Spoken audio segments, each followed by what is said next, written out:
right club. Be the right club today. Yes! Johnny, that's better than most. How about in? That is better than most. Better than most!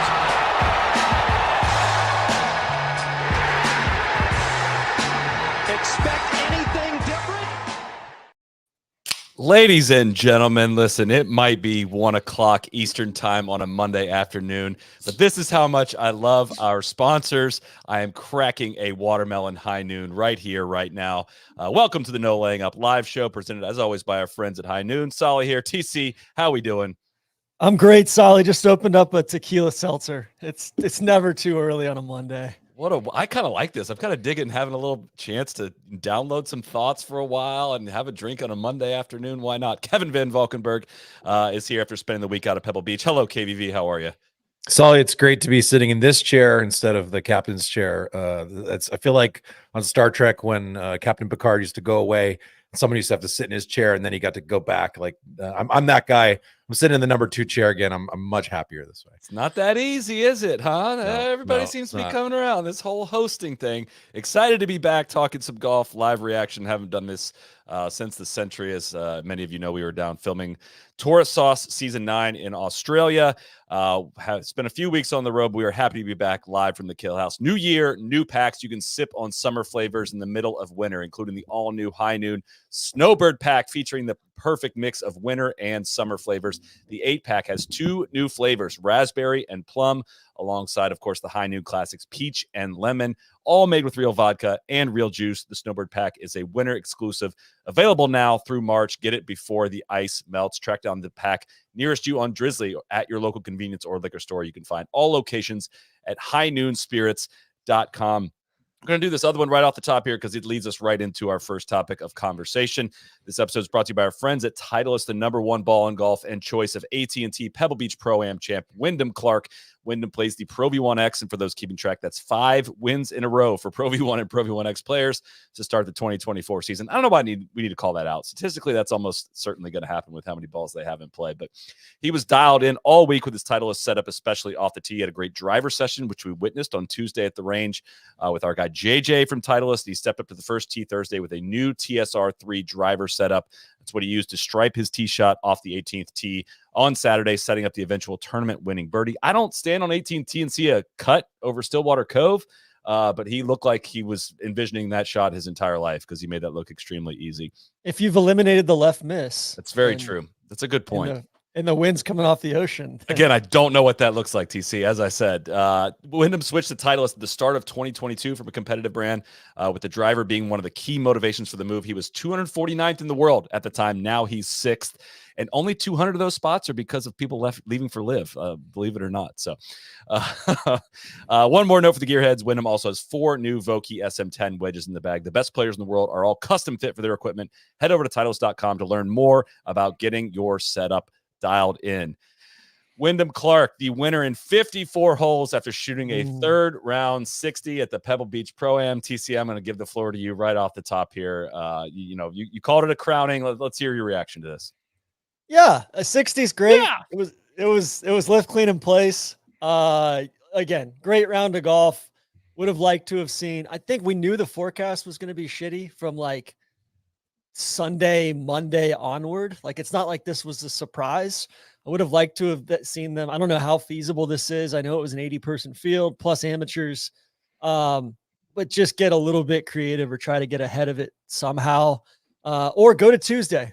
You know what? Cut the field in half, and we're going to finish this thing on Tuesday morning or something. So, you know what? I think the right thing to do is to not have OWGR points awarded.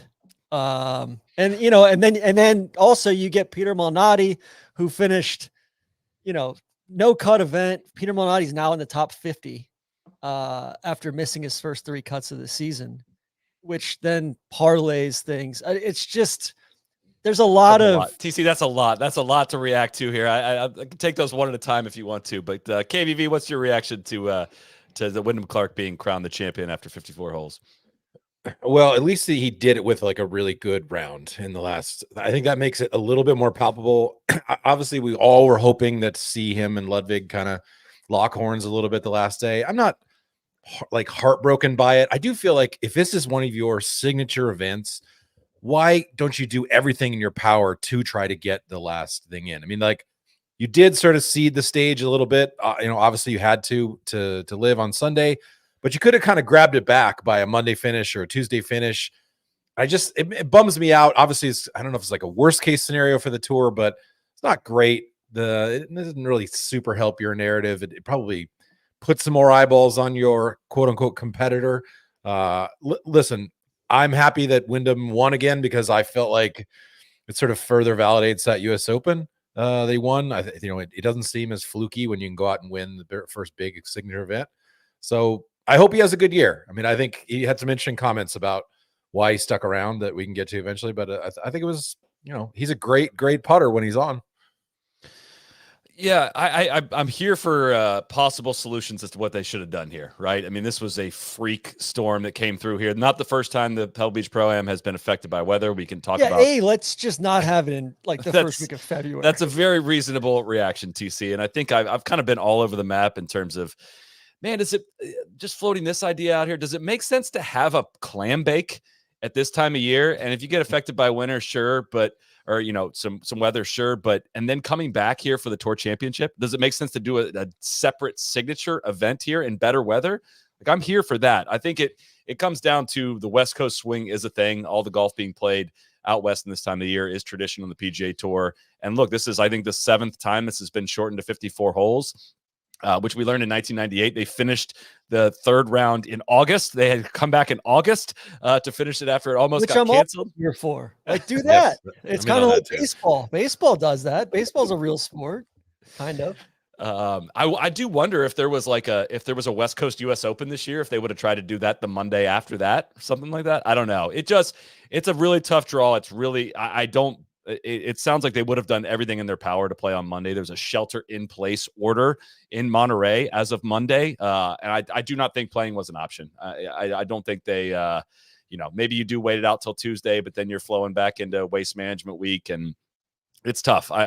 It's a really tough draw. I guess we can talk about what that really does for LIV when we get to the LIV section of this. I'm not quite sure I fully buy that narrative, and I have some strong reasons as to why, but it just is. It's such a bummer because so many changes happened to this event that we've been clamoring for many years. TC, I was greatly enjoying your Twitter deep dive into some of our past moments of Saturday Pebble, which is Gary Muledeer entering the conversation, Kenny G, interviews with celebrities, and then the field just got decimated over the year. And now it's like, here's what we're going to do. Amateurs, 80-person event, amateurs the first 2 days. And then once it comes to the weekend, isolated weekend, no NFL. This is going to be the sports show in town. And they got that on Saturday, and they got, weathered out on Sunday. And it just is a tough draw because, a lot of people were giving us shit for, all of a sudden you guys are fans of this tournament after making fun of it for years. It's like, well, hey man, they changed the thing that we wanted them to change. And it was interesting watching that golf on Saturday. Would it have been a lot more interesting if the field was complete with all the guys that left for LIV? Of course it would have. But in the reality of what PGA Tour golf can be, playing at Pebble Beach, West Coast in the winter, no football. Like, this is about as good as you could have drawn it up as to what the PGA Tour is, and got that curveball thrown at him, which just stinks. That's there's no opinion in that other than like, that just sucks that it worked out that way. I would have loved to have seen them just basically say, you know what, we're instituting a cut, after Friday because we need to play 36 or try to get 36 in, because I think that even is more equitable than just cutting it to 54, right? I feel like the tournament, like that feels more authentic to what the tournament is about. Yeah, they're getting paid anyway, right? They're not. Yeah. It's not like you're saying we're cutting you and you're not getting paid.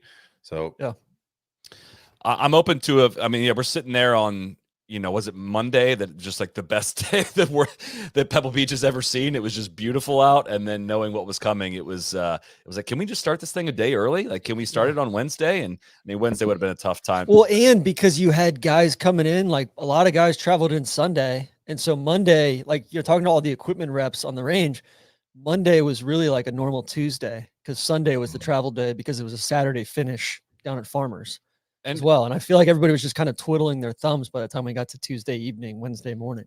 Yeah, and that is the part. As much shit as we like to give them about contracts and being unable to move stuff, like the Farmers getting moved up to Wednesday through Saturday happens like a long time in advance, right? And just you can't decide week of to start a tournament a day early, which it just doesn't work that way. Now, could you have? I don't know what even the tour policy is on jamming more golf in earlier in the week. And when you have a storm, it's going to be that strong. Like you're not playing Sunday. We knew that for a long time. Can you do anything? I don't know the answer to that question, but that's kind of the only area I would at least venture the question. If they were lucky. I mean, Wednesday was shitty. I don't know how much they could have played on Wednesday, even, weather got bad there, super windy. It's overly complicated as well by like, all right, if you want to do 27 Thursday and Friday, well, they're on two different courses. Right. So you can't really, it's tough, split it that way either. So it's a shitty situation all the way around. Could they have tried to squeeze in 36 on Saturday? Just start like crack of dawn. But again, you got 80 guys in the field. One of the shortest days of the PGA Tour season, plus cloud cover and all that. It's still 6 p.m. sunset. Like it's not meant for 36 whole days in this time of year. So yeah, I don't think you need to up in anything other than like, hey, I was excited about the structure of this event. I would be excited about it in the future. I would be even more excited if, of course, the golf world came together and everyone was playing in that format at Pebble Beach, how it should be. We can discuss Pebble Beach and, its rank in the golf world and how it plays and how it's set up. But like, it's still special to see the best players in the world play in that location. And that was a major, step in the right direction, and I hope they get better luck on this event next year. Really, it was good. Yeah, it was good viewing on Saturday, and you know what could have made it work? The only way that they could have made it work, KBV, is if they did a shotgun start on Saturday. A 36-hole shotgun start. That's innovative, TC. How about each guy just plays 2 balls on each hole like that? You just play your 36 holes right at the same time. That could have been really interesting. I'm all for thinking outside the box here. But back to Wyndham.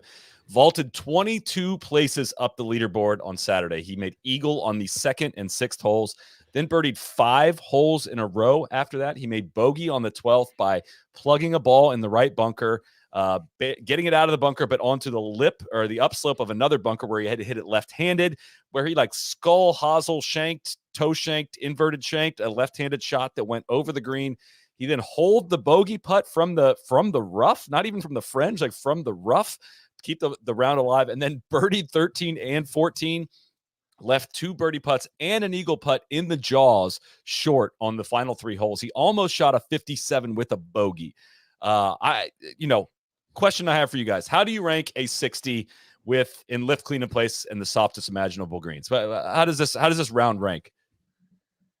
I think for me, it says it all that the DP World Tour, my beloved DP World Tour, does not recognize lift, clean, and place rounds in the record book. They don't do that at all, and they haven't for decades. So for me, it's not a course record because it was the lift, clean, and place. The PGA Tour wouldn't have records if they eliminated all of the rounds with preferred guys. It's a solid round to me, but it's not. I don't even know. I was trying to rank it like, how does it compare to Joaquin Niemann's? Like, the course was so soft. I mean, he pulled one left on 15 that plugged in the rough, that there's no way that ball gets up like onto the green where it was. He thankfully didn't make a birdie there, but I was just like, man, like, I obviously you got to give embedded balls drops, but the drop just seemed, it just seemed like there's no way that if the course isn't like soaking wet, that he's able to get that ball like anywhere on the green from there. And it wasn't like it was super easy because he just made a shit ton of putts, but I would not think of it as like the best round ever shot at Pebble by any means, Holly. Yeah, I mean, they've played lift, clean, and place there before. They've played a lot of tournament golf there before, and no one's shot better than 62. So it is, Al Geiberger's 59 was also done with lift, clean, and place. However, Al Geiberger did not actually lift, clean, and place. He didn't? Is that true? He said he does not recall using the lift, clean, and place, which is such a flex, right? Wow. I do not. How about Geiberger leaving a 55 on the table then that could have gone down forever? Wyndham also, like on one of the ones where he dropped in the rough, he kind of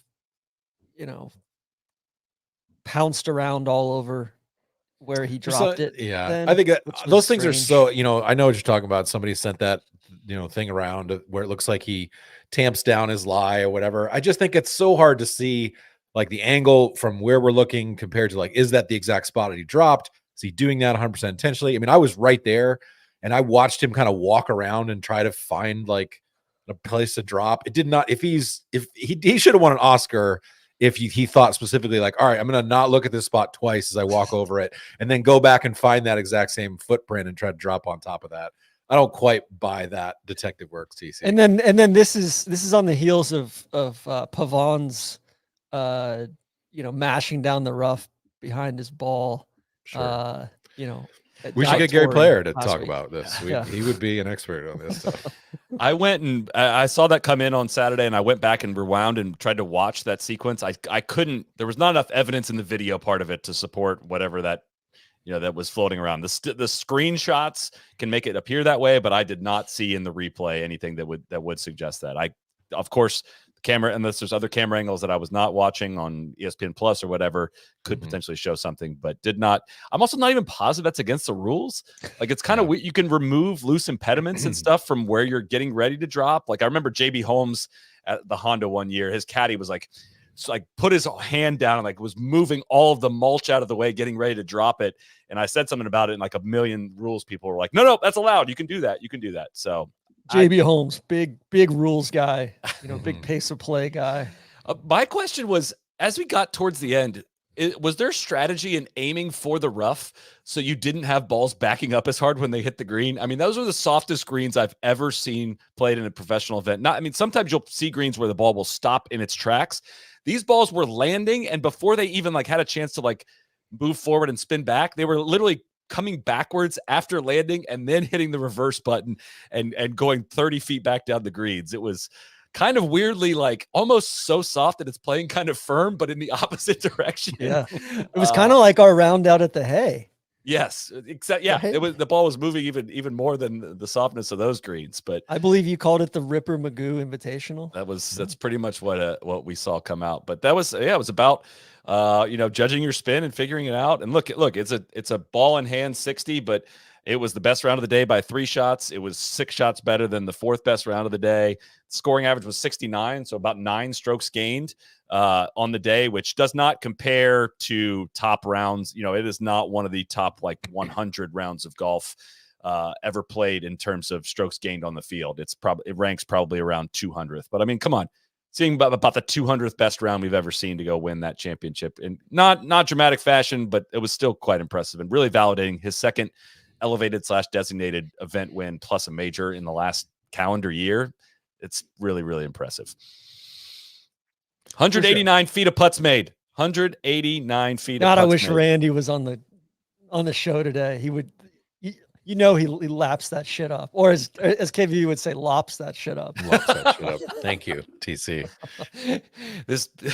That round slopped. He has to go back to being Nick Dunlop now after finishing DFL. He can be Dunlap after if he puts up a better showing. I love that KVV is willing to die on this hill that he's not pronouncing Dunlap wrong, and that's just his Montana accent playing in here. For those of you that wrote it, sent that in. We were having quite a bit of fun with that out at Pebble.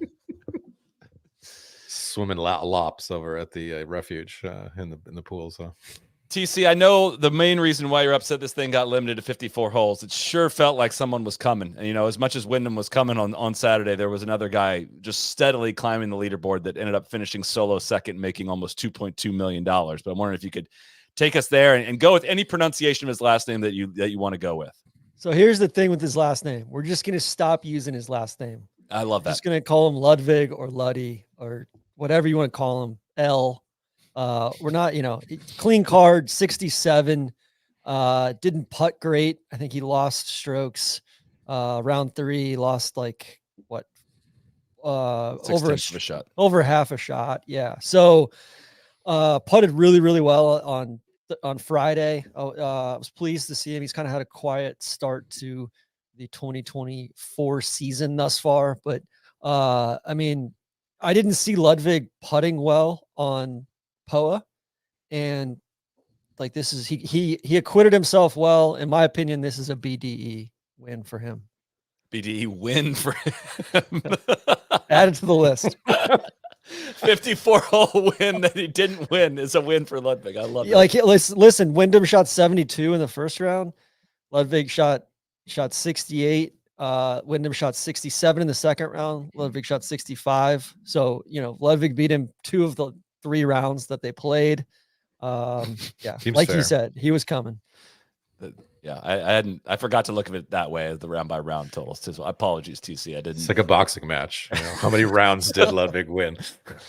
We've got a rogue judge. A split decision. Go TC's gonna go hole by hole and make it a match play thing. See, look, he would have beat him 5-4 in match play. Just didn't have any Eagles. We're gonna split the belt up. He gets the clam bake, which I don't think any clams were harmed out there last week either. But he gets the clam bake belt, and Wyndham gets the OWGR points and the $3.6 million. Ludvig's now 11th in the world in the OWGR. He's 11th in the world in his strokes gain rating within the OWGR. He's 11th in the world in data golf, which includes all golfers on the planet. So this is not a artificial LIV OWGR corruption bump that he's gotten. He was not a professional golfer at this time a year ago. He was outside the top 3,000 in the world and has made it up to 11th straight up in just beating dudes on the golf course, and has not played in a major championship yet and is on the verge of cracking into the top 10 in the world. It's been a meteoric rise for our guy, TC. Second fastest ever, right? I just saw the cat. Yeah, he and the cat were the fastest risers ever in this. So I'm fascinated to see how the rest of this year goes. I'm fascinated to see how his major championship run goes this year. Do you think he wins a major this year, TC? I could see him winning at Pinehurst. Wow, doesn't believe in him. Did not emphatically say he's going to win a major this year. I was going to say Valhalla would be a better Valhalla, Pinehurst, Troon. They all suit him. We'll see. Solly's got to be mad. We got Ludvig. We've got we got Pavon. We've got Dietrich, all in the top. All in the top 5 there. Will you pencil Pavon in for Bethpage right now, TC? No, I will not. I will not. I will say we're going to do a full review of the Beluga Big Board. Not a full review. We're going to do some highlights and some lowlights of the Beluga Big Board here. If you'd missed our live shows from Pebble this past week, the Beluga, Neil Schuster ranked every player in the field coming into the week, 1 through 80. He had Matthew Pavon, I think, second to last or third last. I have it here. Hold on. He had him second to last, only ahead of S.H. Kim, and Matthew Pavon finished third in this event and made another $1.4 million to go with that. So it was a tough week for the Beluga Big Board, but I appreciate him putting himself out there. Love the Beluga Knights staying loyal to Neil, the Beluga Knights and the Humpbackites as well. The Humpbackers. I'm for the first time I'm seeing the big board here and seeing some of his comments. Very, very excited to dig into this one. We are. S.H. Kim, don't know who he is. Do want to shout out Homeless Hubs. Big time, got in the field, I think by virtue just of them kind of going down the board a little bit more to fill out the 80-man field. Homeless Hubs shooting 65 on Saturday. T4 for him. And one guy I am going in on for, I think there's going to be 2 Belgians on the Ryder Cup team at Bethpage. I think Dietrich and ADDC for sure. That's Adrian Dumont de Chassart for the listeners out there that aren't maybe would not be familiar. Rounding out the rest of the top 10, Jay Day with a T6 finish. I must say, listen, we were quite hard on his fits at Century, which I will die on the hill that did not look good. I will triple down, quadruple down on that. But I will say he's starting to find some stuff in his closet that looks a lot classier and a lot better than that. Maybe the cold weather was a better fit for him, but he was looking pretty crispy. And from what I saw, I agree. I think he looked great. It's better. I know you guys hate streetwear. So DJ hates streetwear. I was not on that pod. I do not love me. I wasn't either. Sir. Yeah, you know what? I was like, hey, like I think some of the corduroys that he's rocking, they look good. I think some of the stuff I'm with you guys. I think some of the stuff at Kapalua was a bit too ill-fitting. I'm also I had heard stuff that he's going to do overalls at some point. I've been thinking about it for like the last 24 hours. I can't imagine swinging in overalls. Like that doesn't seem very very cohesive. You just don't understand fashion, TC. Some things are more important than I do understand fashion. No, you don't understand it. That's more important than the golf. Okay, I don't care if you can't swing in the overalls. It's don't fashion. cancel yourself like DJ did. All right? That was so sad to see DJ get canceled. Listen, I already got canceled because of my Crocs that I was wearing at the airport on the way down to Australia. Were they in sport mode or relax mode? Yeah. They were in sport mode most of the time. Okay. So JT is playing some golf now. I think you can definitively say the slump is behind him. He had another T6 finish. His bogey avoidance was pointed out this week on Twitter as to how much that has improved over this stretch of the golf that he has played. Listen, it's not a murderer's row of events up until this one, but going back to the Fortinet, he finished 5th. He finished 4th at the Nedbank Africa's Major, finished 3rd at the Hero, a BDE, of course, T3 at the American Express, and then now a T6 at a signature event. That's 5 straight top 6 finishes. Not necessarily BDEs, but good to see him back and playing some good golf. Over 2 strokes gained in every event he's played, going all the way back to the Wyndham. So that's what a win for carbs, Sully. I know. It's like the only athlete who's ever found himself by eating shitty again. He has been scrambling his ass off, I will say. His approach play has gotten a lot better, but his strokes gained around the green has been absurd in the last 5-6 starts that he's had. So you skipped over Tom Hoagie, who's playing with DJ D-Sol. And I just wanted to shout that out. Thank you, Played TC. well. T6. Scotty had a positive strokes gained putting for the week, but had some bad final round misses, which in that 3rd round on Saturday was almost -2 shots in round 3. Missed a shorty, I believe, on 14 and just went to 15 tee and just kicked the sign right behind the tee. But I think we're totally fine, guys. Yeah. I think we're totally fine. I'm not worried about this at all. He's just honoring Rom in this event, kick a sign, punch a Piece sign. of shit putting contest. And that's the notes I had from down the leaderboard. Of course, Sam, you know what? Props to Sam Burns for playing well on not Bermuda. Kind of as far from Bermuda as you can possibly get. I got to shout out Team Rose, the whole team, because it's a big team. It was pretty. I was marveling at the size of Team Rose when they were out on the practice range there. Keegan's playing some golf right now too, up to rises up to 11th. Cantlay battled through some adverse conditions. Proud of him. The Hammer got that Apollo hat on now too, playing with Egon Durbin. So, and then country music sensation Eric Cole, T14, able to make it with the rain out, was able to make it down to the Grammys last night as well. So, shame to see him get beat by that blonde, the girl. Hey, one thing I noticed, best new artist. One thing I noticed, just being on the grounds, a lot of guys wearing tan this year. Yeah, there was all sorts of tan. Morikawa had a kind of fescue rye tannish color taupe.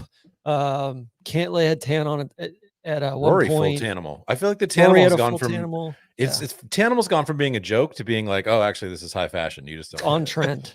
Yeah. DJ was ahead of this. Ahead of the curve on this.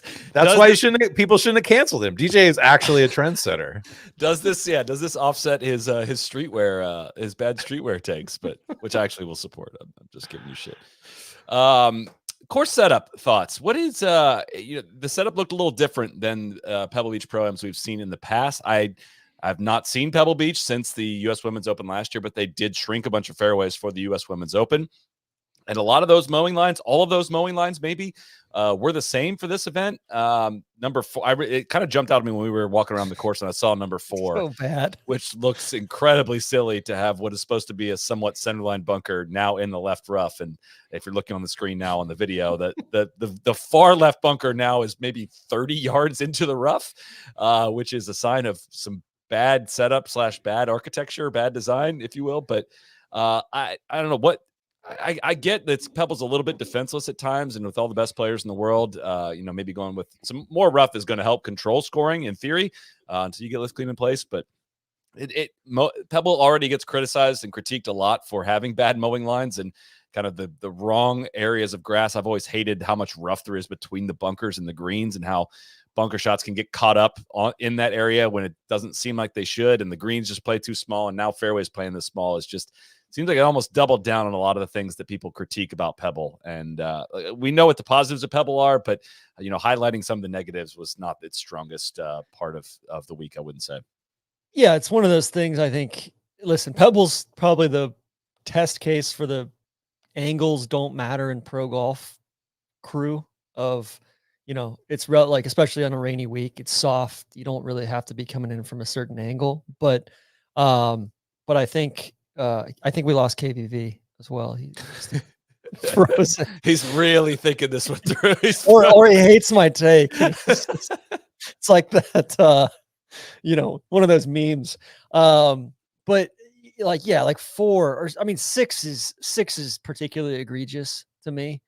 Of 6 is like adding a bunch of rough far down the right side that basically keeps the ball from going into the ocean is kind of patently absurd.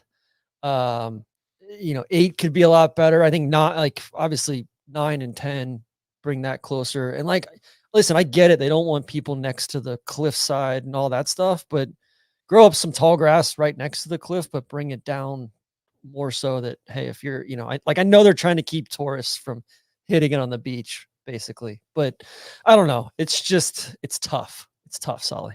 It's just so much rough out there, man. It, we could spend a whole pod kind of dissecting what Pebble could be versus what it is. I have more appreciation for the place, having been there 3 times in the last couple of years, and reminding myself of the beauty of it and the setting and the topography and the up and down of the shot into 6 and the downhill nature of the shot into 7, the uphill shot off the tee on 8 and the chasm that you hit over and the slopes of the fairways and all that stuff that just after years of watching it on TV can kind of feel a little bit dull. But having those memories kind of a little sharper in my head, Pebble's gone back up in the rankings for me. But a lot of the things that they do might be great to, have a full tee sheet year round and make a lot of sense for picture taking and all the green grass and maintenance and all. I'm sure there's plenty of reasons why it is, but it is there is valid reasons as to why it's probably an overrated golf course and very forgettable holes on the interior part. And anything that wet is just not going to play with the same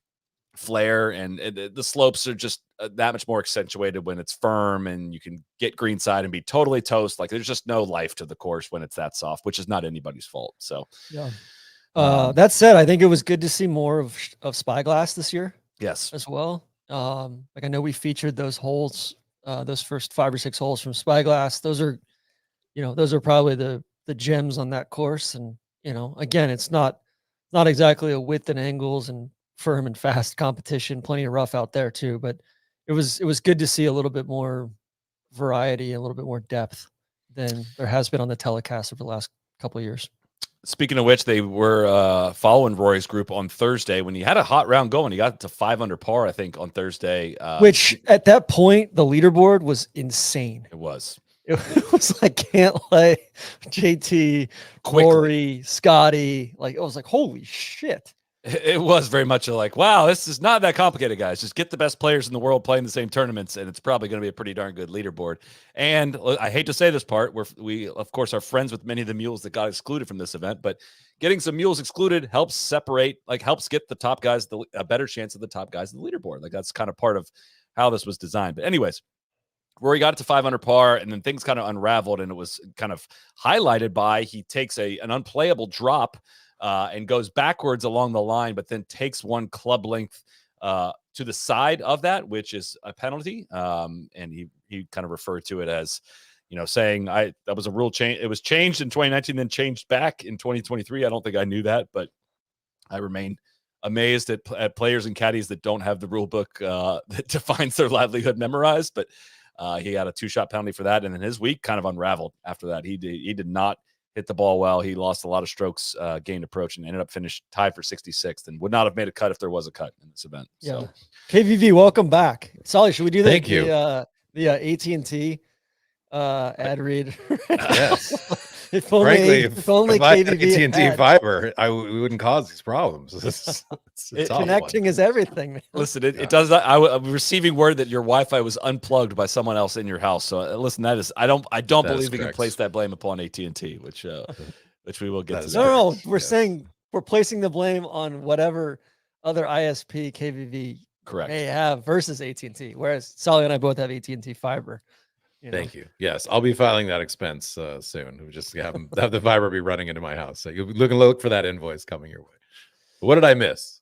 We were just on Rory's penalty, which nothing much noteworthy of it, other than it was it sparked a decent online discussion there. But it's a tough thing for my argument that like I think guys should have limited, like you should have 1 or 2 visits either per round or like it's like a challenge in football. Like a mound visit now, limited by the rules. Or like a challenge flag. Like, hey, you've only got 2, you got to use them, and if you want another one, you're going to lose a stroke or something like that. Where, for guys to actually not call an official and take the drop and then get penalized is kind of like incentivizing these guys to just call the official in every single time. That's a good point.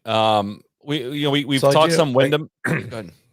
Well, you're kind of a rules guy. I was just kind of curious. What is the point of why this rule changed back? It seemed like Rory's explanation was changed in 2019, changed back to the original thing in 2023. That's where he didn't. I mean, what advantage is gained from having to drop within a club length as opposed to I don't know. Just I guess it's a decent size advantage, right? The idea being like we're doing this kind of margin rule. We're going backwards within the line of play. Getting a club link to the side of that is almost like double taking advantage of the rules instead of, from where your ball is. Otherwise, you could go 2 club links to either side from where the ball is kind of, he combined 2 different drop options into one. Which, Cat at Augusta was what? Just going back in the same line, but going up 5 yards or something, or going back 5. Was trying, so his was interesting because the margin of where the ball crossed is not where he went backwards, right? Because it hit the pin and entered like to the left. The margin of where the ball last crossed a hazard would have been a totally different line. And he went back 2 yards, was it? Or forward 2 yards? I forget which one he did, but he said took 1 yard, I believe. Yeah. He told Sansi 1 yard or whatever. But that part was illegal and you cannot do that. So we moved off Wyndham, but he did have some comments afterwards. I mentioned this on Twitter. It was kind of, I don't know, sitting there watching it on Saturday of, we'll get to the Sunday part of LIV, but no, I don't feel like there was a lot of people switching between the two. I felt like Pebble had the show on Saturday, and it felt like Wyndham Clark had the golf world on Saturday. He shot a course record 60 and then got into the booth and spent 15 minutes being in front of at least 1 million viewers, maybe multiple millions of viewers, talking golf and kind of endearing himself. And as of the week before, he was exploring options with LIV, and he had a possibility of playing in LIV Mayakoba. Tyrrell Hatton, that Tyrrell Hatton spot was either Hatton or Clark from what we've heard. And he made some comments afterwards saying, I definitely met with LIV and went through those discussions. I wanted to see what they could bring to the table. I ultimately declined going to LIV because I felt like I still have a lot of things left in the tank on the PGA Tour and wanted to chase records. I wanted to chase world ranking. My dream is to be one of the top players in the world, if not the top player. At least for this season, I'm 100% set on the PGA Tour, and I want to try to get as high in the world as I possibly can. And he continued, I honestly have to give a huge hats off to Adam Scott, Patrick Cantlay, and Jordan Spieth because they have put so much effort in, and Tiger Woods. But they put so much effort in making sure the PGA Tour is going to make the right moves to continue to try to be the best tour. And they also gave me some really great advice and some counsel. I didn't want them to sway me in a certain way, but I definitely wanted to hear their counsel. And I just wanted to honor them and the amount of time and work and effort they put into this agreement now with SSG and where the tour is going. I found those comments to be pretty refreshing and the whole situation to be somewhat of a win for the competitive golf structure that Wyndham's great play this week was on display for a lot of people and not wasting away on the CW. That's my thought on that. So I liked it that he was honest, that he at least said, yeah, I'd met with LIV, I thought about it, I considered it and decided against it. Like I don't like when guys are like, oh yeah, I considered some options and, but I'm happy where I am for now. Like, the one thing I've always found about Wyndham in the last year since knowing that he speaks pretty honestly about a lot of stuff. So yeah, I think too, he spoke English, right? He just, put it out there. He didn't try to hide from it or whatever. And, that's certainly his right to talk to LIV. the fact that it came down to the wire, that he may not have even been playing in this event and then goes on and wins, seems like a pretty good affirmation. $3.6 million purse as well. Also, the tour put together I don't know. I'm normally very critical of PGA Tour socials and everything. The tour put together like a fly fishing video of him, short thing of him in Colorado. I thought it was excellent. I learned more about Wyndham in that. He's a damn good fisherman too. There's some that's how he got TC's respect. Hooks. It wasn't shooting 60, it was catching some big fish. That's how he endeared himself to TC. But listen, he'd be a lot richer if he was playing on the CW this past week. But again, sitting here as a golf fan, I think that's again, I've made it very clear what my thoughts are on the competitive golf structure, and that was important to have him make that decision. I thought was a rare dub for W to start off the season. So you want to talk a little big picture stuff? Rory Spieth, some of the comments that came out this week, TC? Yeah, catch me up on that a little bit. I was kind of I kind of missed some of that back and forth, like traveling home and yeah, like I saw some of Rory's comments, but I didn't really see Spieth's back and forth with it. Yeah. So one thing just of note, Rory took himself off a text chain with the top players. I don't know who exactly is in that text chain, but felt like that is something to keep an eye on, right? I don't know what his level of fed up is and kind of frustration with the whole situation and trying to influence people and not trying to influence people is at this point. But Spieth took the mic on Wednesday at his press conference and had these comments to say. He said, "At this point, if the PIF were interested in coming in on terms that our members like and or the economic terms are at or not beyond SSGs, and they feel it would be a good idea, I think that's where the discussions will start."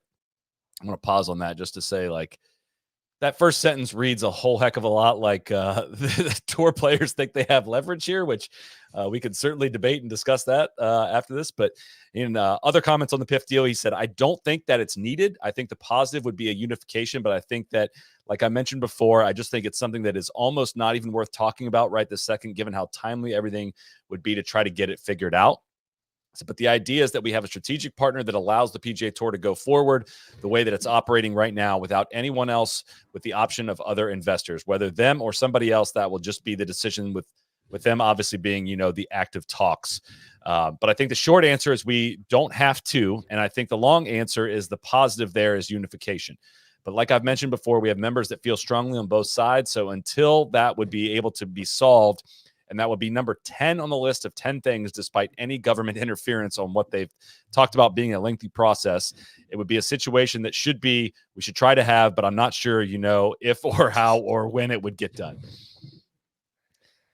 So I struggle to think that the SSG, Cohen and Blank and, Werner and John Henry and all those guys would sign up for this if they were signing up to take on the Totally agree. Saudis, right? And it's that's just raising this question with George. Is he kind of just grandstanding a little bit right now? Is this like I don't know. I'm not trusting anyone on the tour side to play actual chess moves right now, but is this like a little bit of positioning for DOJ situation, or maybe trying to leverage a little bit?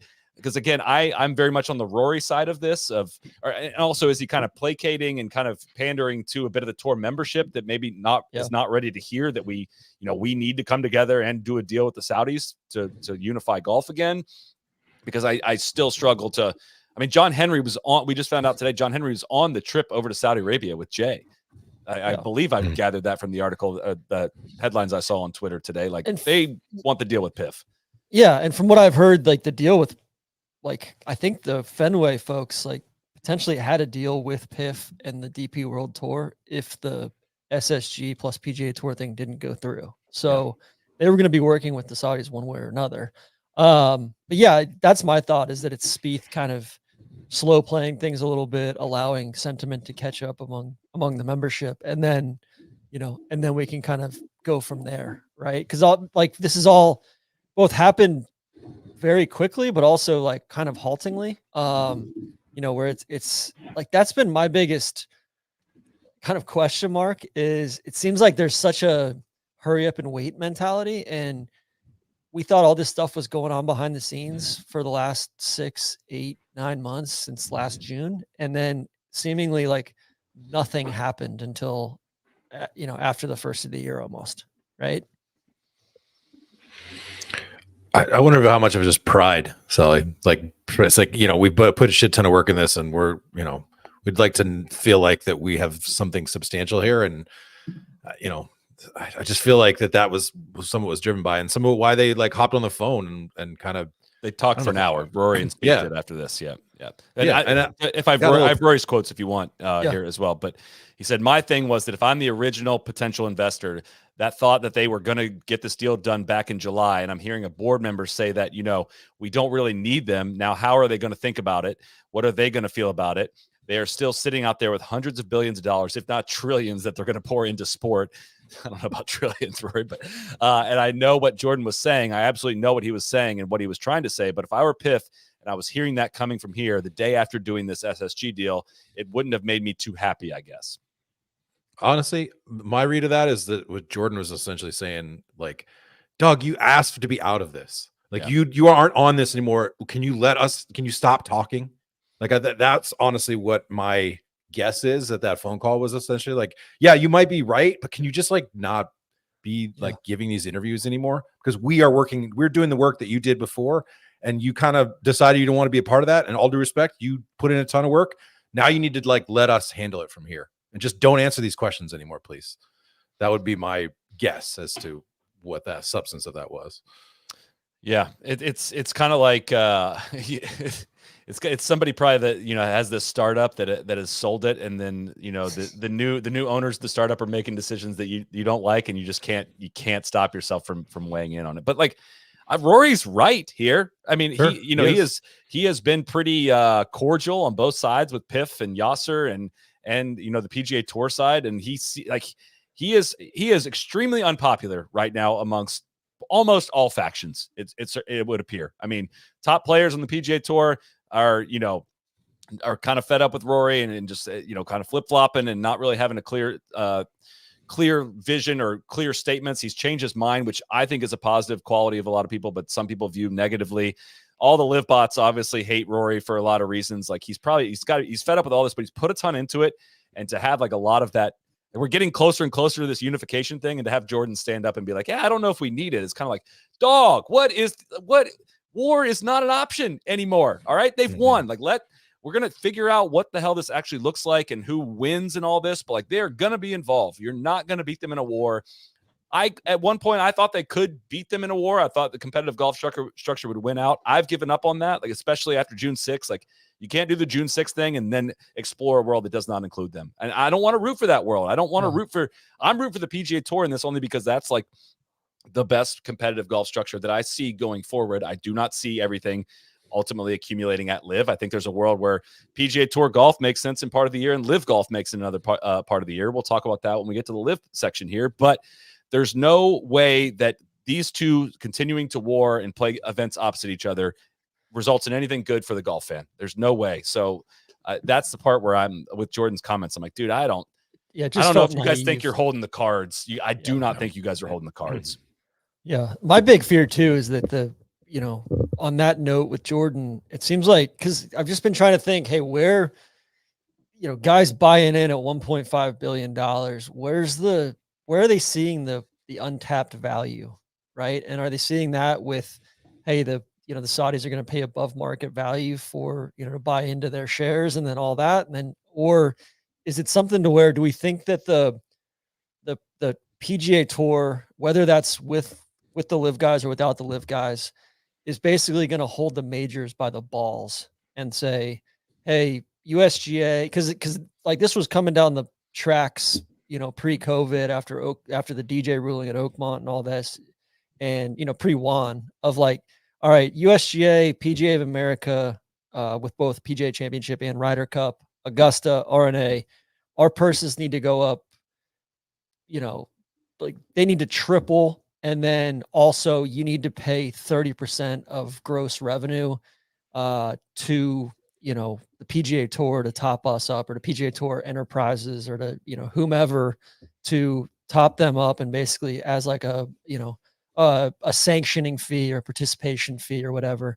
I think that's where it's like, if we start going down that road too, because I think there's so many different quotes this week from players who are like, you know what, we got to start putting the fans first. Like, all right, like that's total bullshit for most of them to say, because these are the same guys who won't wear a microphone during a round, or, you know, forced a lot of the changes through they're almost anti-fan. And so it's like, guys, like you can't just get up in there and say, like, it's the proof is in the pudding, and you got to tell your agent to go along with that as well. Because as soon as the agent, you know, as soon as the tour starts making asks or tournaments start making asks, the agents are still saying no to stuff. And so I think there's so much double talk going on of, hey, we care about the fans. Like, no, you don't. You're just seeing that as somewhat expedient for business purposes now to, you know, maintain the core audience and not, you know, have it bleed away anymore. It's so hard, TC, to get like 45 minutes with somebody to like sit down for a story or an article. I mean, that's exactly what I was thinking about, is like trying to get some of these guys to like participate in something that would, you know, have a wider reach than just like the media golf audience is really hard. And the mentality of that to change, I don't know, like if that's going to come. Even having one of them come over, like, you know, props to the guys that came over to our live shows Tuesday and Wednesday. But for every one of those guys, there's 5 that, you know, that would say no, or, hey, I'll do it tomorrow, or this isn't a good week. It's like, hey man, you've got basically 4 practice round days here. Like you've seen this course before, and give us 5 minutes or 10 minutes. So that's not to sound ungrateful, like super grateful to the guys that came over and spent quality time, like a Lucas Glover or Max or a JT. But like, man, like it's just a lot of little stuff like that adds up to, you know, and it's like inward to the tour too. Part of the reason the tour's social stuff sucks is because the players won't play ball. Yeah. Right. Like the players refuse. Like part of the reason the European tour has unbelievably great social stuff is because Gibbo and some of the other guys up there have fostered such great relationships with the players, and they trust them implicitly to produce this great content.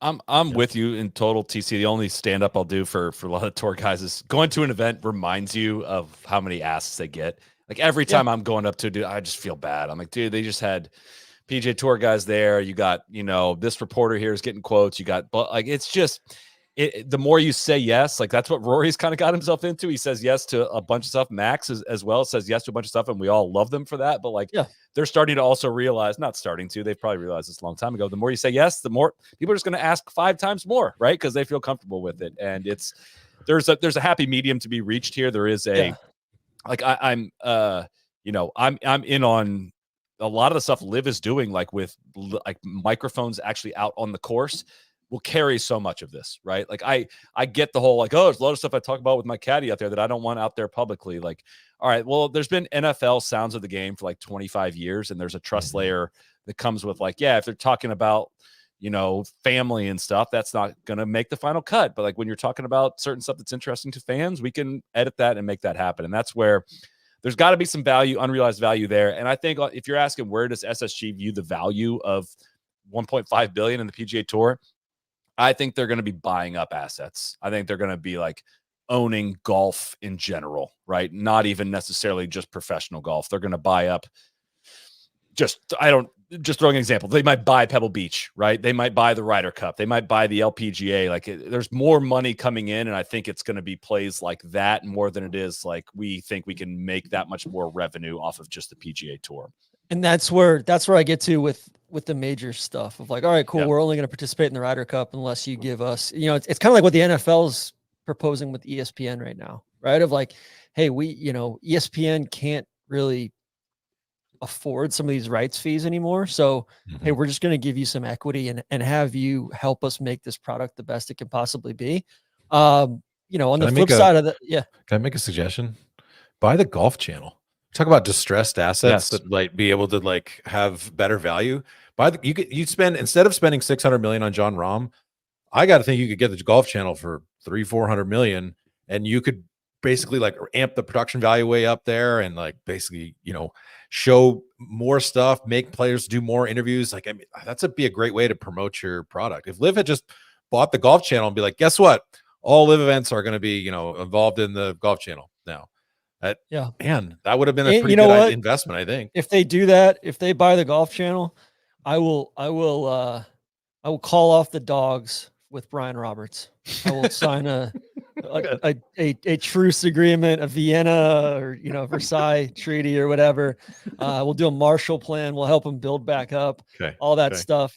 And yeah, totally. Like Solly, to your point, like I get it with all the asks, and like some of that's because the tour does a lot of shitty asks, or they don't prioritize stuff correctly, or there's and my thing with the live show last week is like, all right, this is the title sponsor of the event, basically putting us out on the range. Fans loved it. It got so much positive feedback from people of like, hey, like this was what golf coverage should be. This is what Golf Channel should be doing, and they're not capable of doing it. Like, that's fan friendly stuff. Like that works, right? Yeah.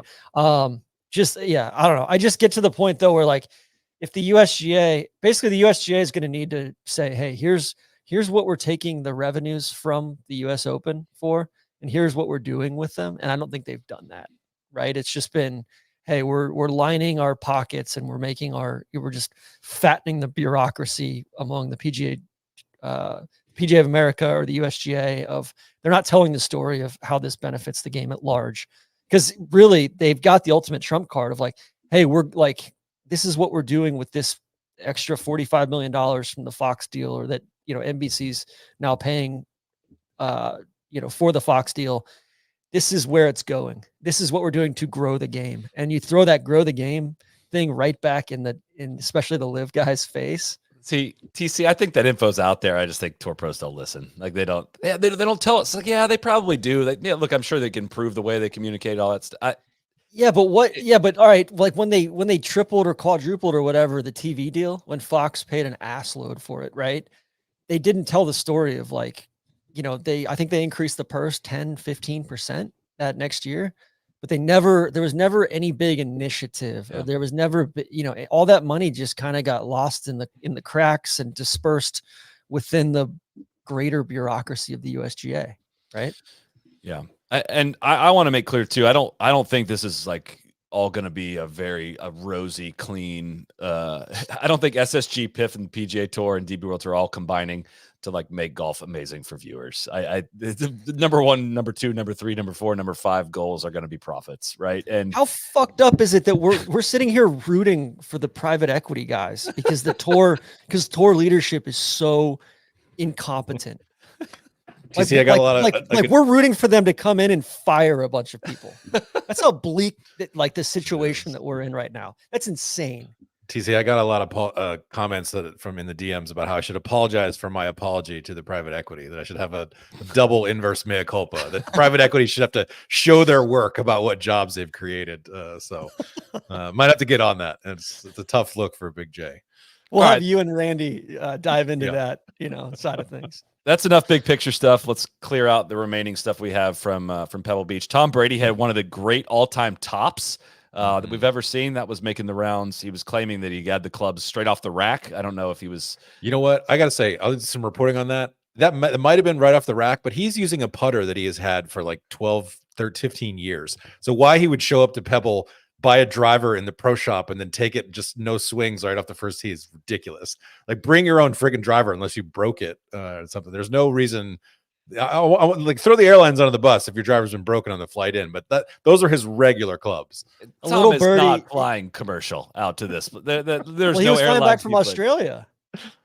Was he? Because he was down in Australia when we were down there, and then he was little birdie told me he was over at Cyprus on Thursday morning warming up for the tournament. I'm not sure if he was at Spyglass that day, so he just figured the range at Cyprus was just as convenient. But interesting. Definitely got a lot of work in that morning, I'm told. So you got to laugh that off, man. If you dead top one, with a lot of people watching, there's a great opportunity to endear yourself. You have to laugh that off. You cannot. He had too much of a competitor. He had very serious look on his face and all that. That's not gonna fly. He just had a big deal go through, right? He's like the largest shareholder in Noble. Mm-hmm. TB12 and Noble kind of, joining up.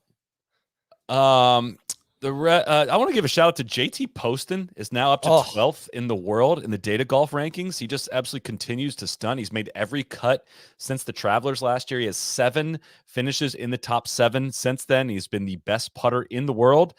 Strokes gained wise over that time. He's gained strokes in every single event he's played since then. That just kind of snuck up on me. I saw some people tweeting about that this morning. But yeah, 12th in the world now in the data golf rankings. That's counting all the golf everywhere in the world. So I'm a longtime member of the Postmaster Union.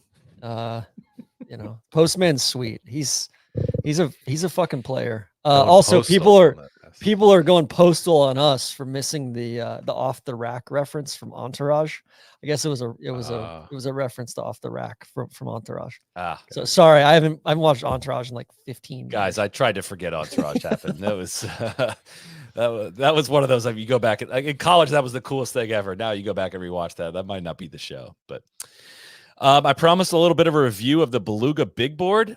If you missed it, Neil, our guy, he ranked everyone in the field 1 through 80, which was not necessarily how he expects them to finish in the tournament. There's a lot of personal feelings with that. I'm just going to review the top 10 and the bottom 10, if you'll allow me. Wait, so this isn't to like what's it for then? I don't know. I think he didn't even know either, but it was kind of a vibe.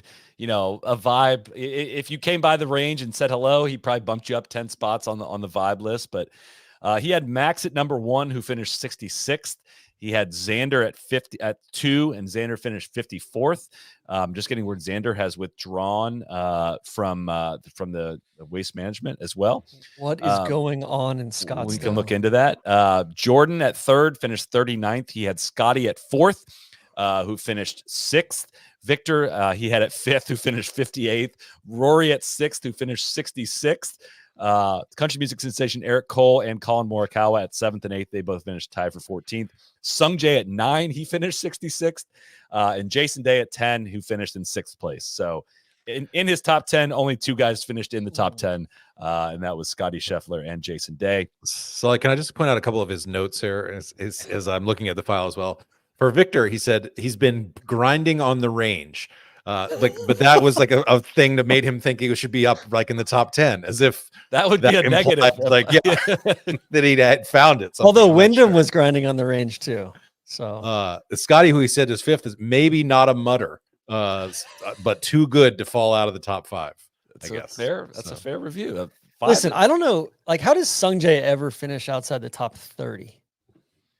That's insane. Sung Jae is, I kind of mentioned him on the preview shows this week of like, dude, like, time to do something. He's been playing way better than I realized. It's just been like some of the most forgettable golf. He never wins, and he doesn't like top 10. He just like top 20 and 25s all the time, but just extremely, extremely forgettable from what we kind of thought. Is Sung Jae the new Big Tone?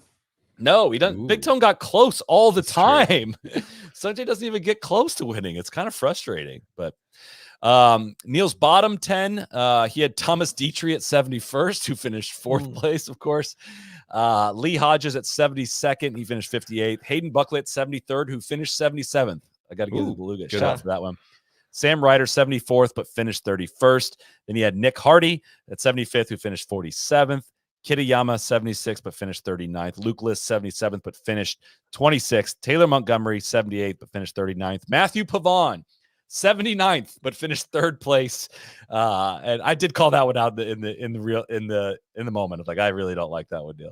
And SH Kim, who he had never heard of, had him ranked 80th, finished in 31st place. So you know what? He's heard of SH Kim now. He has now. Yes, he has.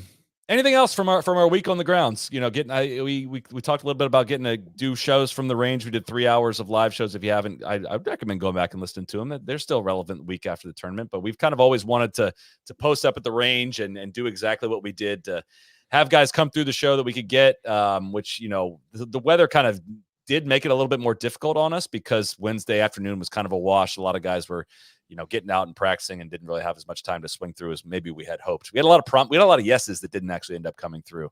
Might have to talk to your boy Tommy on that one, TC, that because he didn't. I think he was over at Spyglass on Wednesday practicing. And then same with Ludvig, a few other guys as well. Yeah. So listen, we will be collecting on those plus interest. I think we learned a lot about how to do this, right? If we hope we do it more in the future, and we might lean on the tournament a little bit more to kind of help us bring guests through and whatnot. Because hey, it was a lot of golf to talk for 6 hours over a couple of days. I have a lot of respect for the radio guys that can just sit and talk for great long periods of time. But Max came and spent a lot of time with us. JT came through. We had tournament director Steve John came through. Lucas Glover, Maverick McNeely, Sahit Tagala. A bunch of guys came through. It was a lot of fun. So wanted to thank AT&T for that, because that was kind of something we said we wanted to do, and they made all that happen. And that is kind of, again, part of the reason why we end up hating on the tour so much and hating on the sponsors so much, is because things like this don't come to fruition. So we definitely need to give proper shout outs to bring the main thing being, like, we ended up with something that we thought was going to be really great for our audience and enjoyable, and a lot of different fronts. The videos that came together as well all happen with a sponsor that gives a crap about their product and elevating their event in the right way. So I wanted to shout everyone else and the tour for signing off on that. So Tali, I'll just say, in comparison to other sports, though, when we were talking about, like, are they going to sort of use this money for other reasons? In almost all other sports, particularly the NFL, which I covered, a long time, you have to make yourself available to the media. Like, there's no like, hey, like, I'm not feeling it this week. Like, if you duck the media repeatedly, you get fined by the league. And obviously, like, that's not going to happen, because that's a collective bargaining issue. That's sort of, it's something that's worked out. But the expectation is, hey, the media comes around, like, you're going to turn and you're going to talk, because that's our, extension to the fans. And so I would like to see more buy-in from players being like, all right, you know what? I don't love this, but I'm going to go and do my 3 minutes on, it doesn't even have to be NLU. It's like, hey, this entity is having a little bit of a live from the range thing. We're going to, if I'm asked to drop by, I'll have to do my 3 minutes, because that's part of promoting this business. And I'm a shareholder in that business now, and I'm going to do it. Well, and shout out to the Golf Channel too. They had an elevated presence on site with preview shows, Golf Central, a set there on the 18th tee, and they moved the set when the wind picked up on Wednesday to the range as well. Had guys coming through, Mackenzie Hughes, live reaction to the SSG deal and things like that. Like, I appreciated them kind of elevating, no pun intended there, of their. These events need to feel bigger, right? Like, they are bigger and more significant. And if you want fans to feel that way, you got to do invest in some surrounding media. That's what's been a huge frustration, is like the broadcast partners own everything on site, like from Monday to Sunday, right? They own everything, and they don't do enough with it Monday to Wednesday, right? There's all these ideas that we always have of, I'd love to come on site and do this, and this. And they're like, no, that's sold. Well, where's the content from this? Like, where is it living? And it just doesn't happen. That's the most frustrating thing. So again, even if it's not us delivering it, the NBC, CBS, and everyone kind of investing in a lot of that product is a good thing for golf fans overall. So agree. I think too, it was so fun to just be able to, like, kind of tap in and tap out and be able to go walk the range or talk to guys, or, like, actually learn something out there and bring that to the fans. I think, I mean, props to AT&T for going out of their way to make their event feel elevated. I think the tour at large, like, hasn't done a lot to make these first two signature events feel distinct from the rest. And I think, some of that, like, I think, I get it that they're taping this thing together by the seat of their pants, because, we got another 8 or 9 years of this TV deal, and we've got long-term, sponsor commitments and all that. But, like, they've tapped AT&T out as far as, like, hey, like, they've answered the bell. Hey, we're going to pay more and more for this event. And I think, like, the tour, like, if you're a signature event, the tour should basically be, all right, for that last hour of the broadcast, you get commercial free. And it's brought to you by the title sponsor of that event. And listen, I know there's red tape. I know there's existing contracts. I know that's probably the most valuable inventory that NBC has, and it's or CBS has. It's tied in with a bunch of other deals, but figure it out. That's why Jay Monahan makes what, $20 million a year, $22 million a year. Like, come on. Also, that's kind of inverted though. Part of the reason he makes so much money is because of the ads.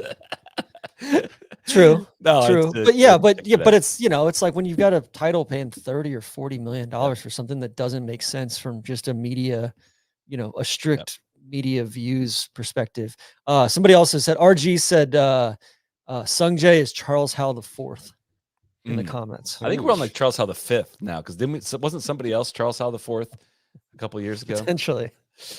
All right, we got to talk some LIV stuff here. Before we do that, of course, at AT&T, connecting changes everything. Today, being connected is essential. Connectivity is truly the bridge to possibility, improving the way we move through our daily lives, succeeding in work and school, and having access to opportunities that may not have been possible before. That's why AT&T invests expertise and resources in the network constantly so customers can keep connected with every aspect of their lives. After all, connecting people is what AT&T does best, and each connection leads to greater possibility. Connecting changes everything. AT&T. Want to shout out the reception that we had for the live show as well, because that was number one, 1, 2, 3, 4, 5 concerned about that. Was like, can we really broadcast live with a perfect connection from the range? And of course they delivered on that. So we rocked them. All right, the stage is cleared for the rest of this show, I imagine, just as the stage cleared for LIV Golf on Sunday. Pebble was rained out, no football, cold weather across the United States. I cannot dream up a better situation for the LIV Golf Tour. Joaquin Niemann won the event in a 4-hole playoff in the dark with Sergio Garcia. KBV, what's your reaction? Did you watch much LIV golf on Sunday after Pebble got rained out? I recorded it and I watched some of it. I didn't get to see the very end. You know what? It's just still not for me. There's just too much going on. I wish that, frankly, now that I guess they've gotten more players and that the product has improved a little bit, I wish they could just chill the fuck out and like show golf. They're still kind of hung up on, I think, chasing an audience that truly doesn't exist. Like the kids who watch Good or Bob Does Sports or whatever, I just don't really see them being like, you know, who I really want to see is Terrell Hatton and Phil Mickelson and Joaquin Niemann. So I still wish they would appeal to like golfers. But I do think, you know, that this was a sort of a positive moment for LIV to have the stage to themselves and have a bunch of people be like, all right, well, I guess I'll check it out. And that's been a barrier for a lot of people. It's just like, you know, I flip onto it for 10 seconds and it's stupid. And so having to kind of sit and actually let it, you know, marinate a little bit, I think has certainly been looked at a positive for them. I don't think you can judge by the Twitter reaction because Twitter's just not real life. And so all the people who were like, oh, I finally gave LIV a chance, I just don't know that that's a big actual needle mover.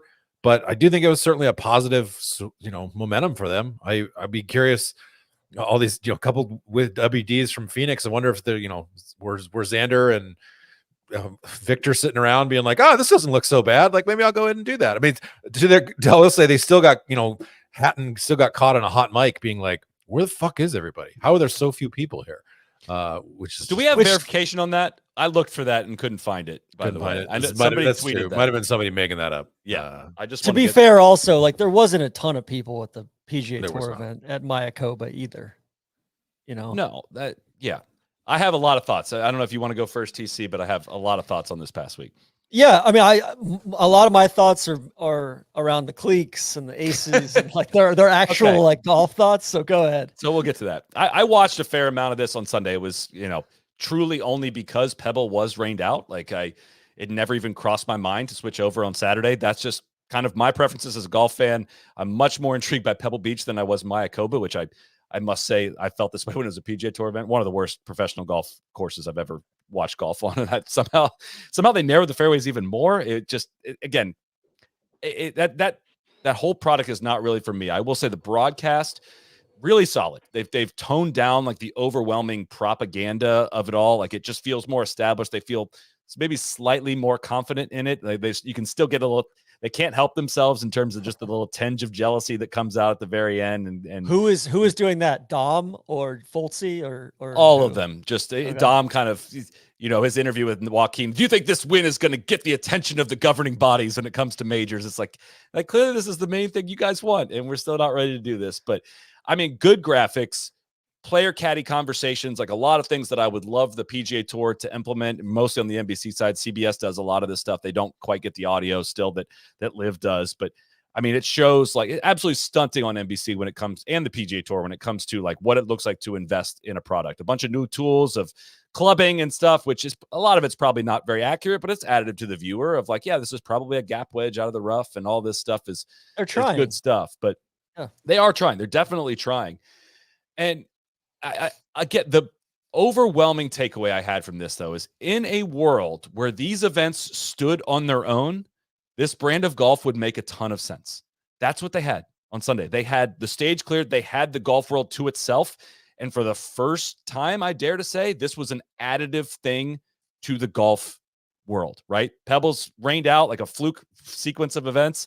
All the best players on the PGA Tour are supposed to be playing at Pebble, and they're not. And now there's golf to watch on Sunday. There's no football, not going up against anything else. Just an amazing sequence of events to line up for that. Is that what LIV Golf is? Absolutely not. It is the exact opposite of the entire foundation of LIV. It is meant to disrupt. It is meant to hinder the PGA Tour. It is meant to damage the competitive golf scene at the very top. They used absurd amounts of money to lure away top players in the game. And that whole disruption model was incredibly obvious when they sued the fuck out of everybody straight from the jump, right? LIV is not here to be an additive thing to the golf world. It is meant to disrupt the golf world. So we're going to go, like, so much of what I saw and read yesterday was so like emblematic of the whole thing. Like, only if you ignore the mountain of evidence and the entire picture as a whole and hone in only on the positives of LIV Golf, ignoring the negative effects it's had, focusing on only the negatives of the PGA Tour, ignoring all the positives of the PGA Tour, only then do you come up with a conclusion that's like, hey, see, pretty cool, huh? How could you not like this? And like literally the day before, when it was PGA Tour versus LIV Golf, I was not flipping over. I'd be shocked if the ratings for Saturday were any good. We don't have any of this at the time of recording this. And like, again, it's still the same reason why this whole thing to me stinks just as bad as it did 2 years ago. Like, Bryson should have been at Pebble. Rahm should have been at Pebble. DJ should have been at Pebble. If there's going to be a 54-hole winner at Pebble Beach, TC, it needs to be DJ. And like, the reason they were at Mayakoba and not Pebble Beach playing with the best players in the world is because a Saudi prince dangled money in front of them and they took it. Like, nothing changes just because they had the stage cleared yesterday. I know life just doesn't work this way, and you only get to be, judged and evaluate. You don't get to just be like judged and evaluated on like your best results, especially when like Mother Nature is the one that handed you these results. So I don't think like how great yesterday was in a lot of people's mind is the dunk that a lot of LIV bots seem to think it is, because it kind of proves in my mind that having one golf event on TV is the better option. Like, and again, like in a vacuum, was Sunday at LIV Mayakoba a bad thing? Like, of course not. But does this whole thing like exist in a vacuum? Like, no, it does not. For me personally, yesterday changes nothing other than like the continuing realization that things might be fucked for a lot longer than we had even previously anticipated. I think it'll be really interesting this week with the Vegas. They're going to a Thursday to Saturday. Vegas, Super Bowl weekend, Saturday final round. We'll see what they have up their sleeve for that. I'm hearing a lot of commercials on the telecast, which seems somewhat ironic, somewhat, and now people are saying, well, you can get LIV Golf Plus and it's however much a month, but you get unlimited commercial free stuff.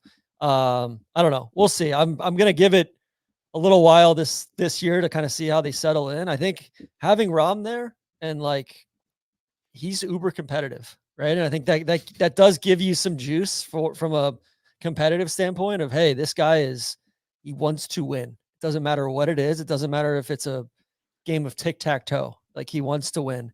And for his team to win, first go of it kind of says something, I think. But yeah, again, it's like some of the Neiman stuff falls on deaf ears a little bit for me, where like most of these guys didn't even try to qualify for the majors last year. Mm-hmm. Neiman's quote immediately after winning was, Dom didn't even have the question out yet. And he said, but I'm not in the majors, right? Which was like, whoa, is that quote just a whole case study of, dude, you signed up, you got prepaid to play this tour. Yeah. You just won $4 million for winning this event, and you're thinking about majors in the moment you did this. Like, right? Yeah, you made yourself a lot richer, but like, look at what you sacrificed as far as your competitive aspect in that regard. And it wasn't even accurate. He's in some of the majors. I think it's so gutless when they won't go through like the US Open and Open Championship.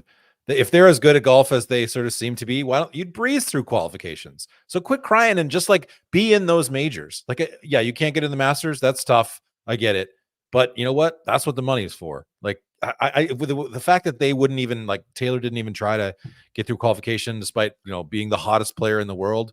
And then he legitimately said, well, I just didn't fit in with my schedule. Then what do you fucking care about, man? I thought the schedule thing was the whole reason to go do LIV, was because you're going to be able to pick and choose and be at home more and work on your game more and all this. And it's like, yeah, like if anything, that should piss these guys off even more. That should be the number one thing circled on their list. Hey, I'm going to get into the majors and show these guys, you know, how good I really am. And I don't know. It's one of those things. I think, you know, Joaquin's probably one of the guys that I was most sad to see leave, right? I think Joaquin's really freaking good. He's won at Riviera. He's won like he hits golf shots, right? He's not a TrackMan golfer. He's good on firm and fast. He's an exceptional iron player. You know, that sort of thing. So I don't know. I'm really concerned about the Adrian Meronk fit on the cleats. We'll get to that, TC. Okay. Listen, we will. I will say I'm excited to see Joaquin Niemann playing good golf again. Won the Australian Open in the fall. Like, he was one of the most disappointing drop-offs. Like, he did not play very good golf last year, and like quickly became, we've talked about him kind of becoming irrelevant pretty darn quickly. That is not a good development for anyone. I'm not rooting against anyone that plays on LIV. Again, the product is not like what I'm looking for out of professional golf, but I don't like root for any, like, it's not fun to see Phil shoot a million over and finish 53rd out of 54 guys. Like, I'm not rooting for that. That's not good. Sometimes that's fun. Like, I don't know. You know, as much as I like root against how they've made decisions in this, I don't find myself rooting against these players in majors. And it's not, I don't know. It's just a weird thing of like, do you guys tell me this? Did anything about yesterday, or maybe the rant I just had, maybe shift some of that as well, but did anything change in how all of this, in how you guys view any of this based on yesterday? No, I think it probably brought people, like, I've been kind of viewing through this lens for a while of like, hey, like if I'm grilling out back and there's nothing else on, I'll flip it on. Because I think the last 9 holes of the 3rd round are legitimately interesting. If I flip on the 1st or 2nd round, I don't give a fuck. Yeah. Like, doesn't mean anything, but like, I'll watch darts. I watch anything that's got a little bit of, hey, who's going to win?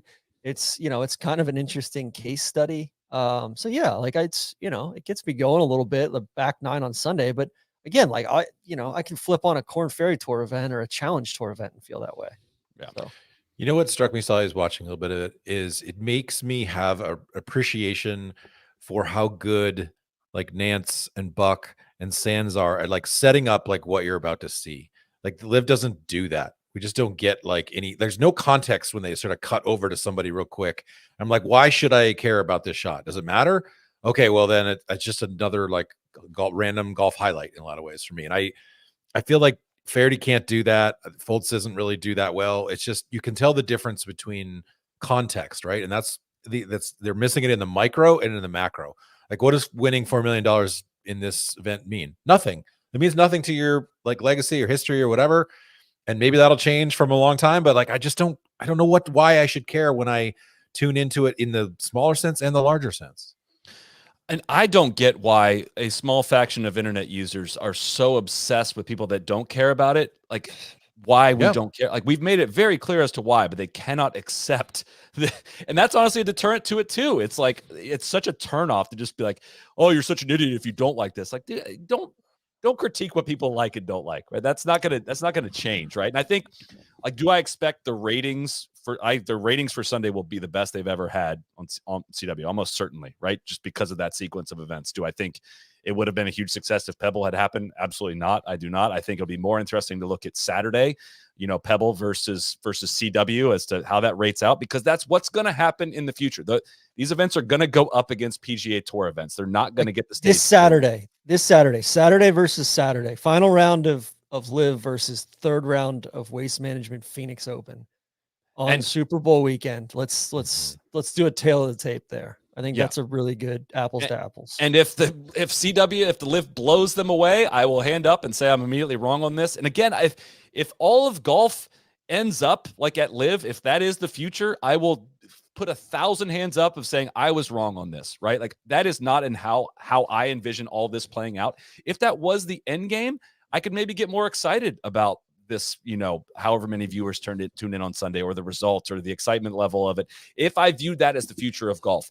PIF has indicated that they don't view it that way. They made a deal with the PGA Tour, to assimilate within that. And I think we probably end up the same place I said we ended up a month ago, which is, golf is played, I don't know where and what, in what kind of format and whatnot in terms of the individual events, but probably January through July or January through August, and LIV becomes a fall series of events, a team series of events that makes way more sense than going up against PGA Tour events, right? So I don't think yesterday changed any of that, in my opinion. I'm happy to be wrong on that. I really doubt. I question their strategy a lot of, like, you know what, this year we're going to go up against the top tier PGA Tour events. Like, venues matter.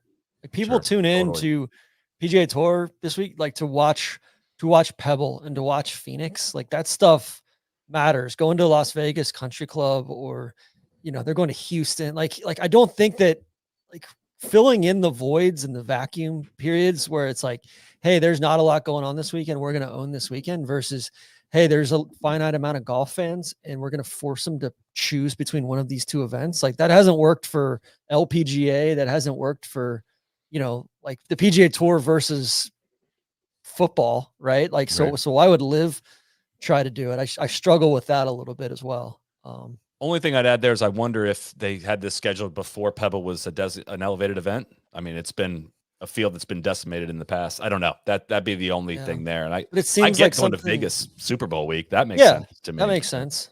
Yeah. I guess I just per your point, and I think you made me consider it maybe a little differently. Maybe I got bought up into the little bit of the, like, oh, this is what a good thing is.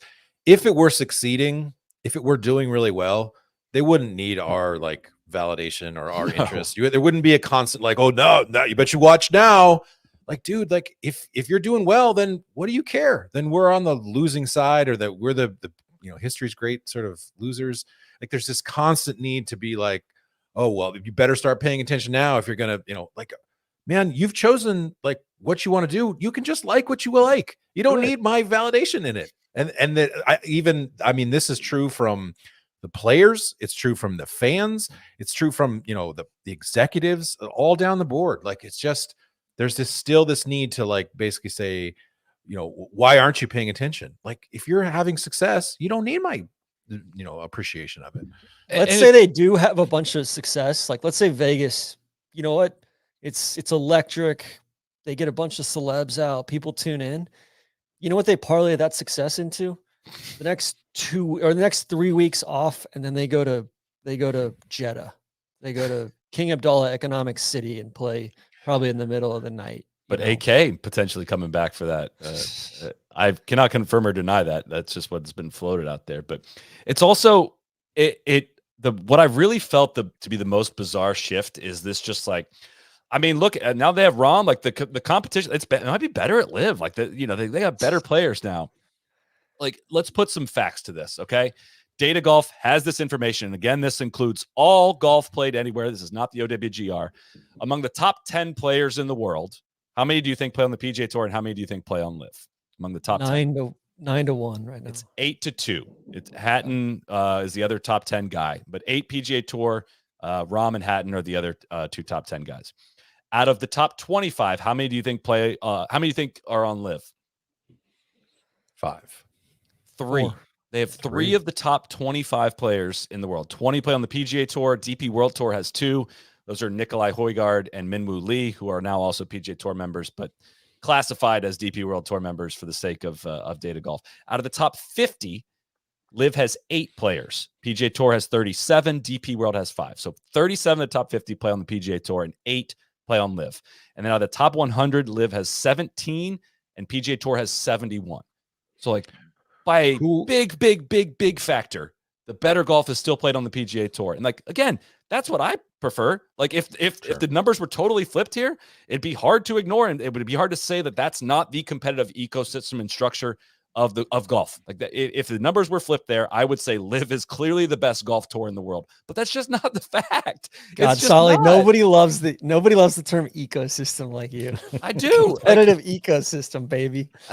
I'm sorry. That's just like the numbers don't lie there. I don't know how you structure that any differently. Here's where I think where do Cam and I'm sorry. Go ahead, TC. Go ahead. I was gonna say I think another all right, giving props or complimenting a positive here. Caleb Surratt, that's what their strategy should have been.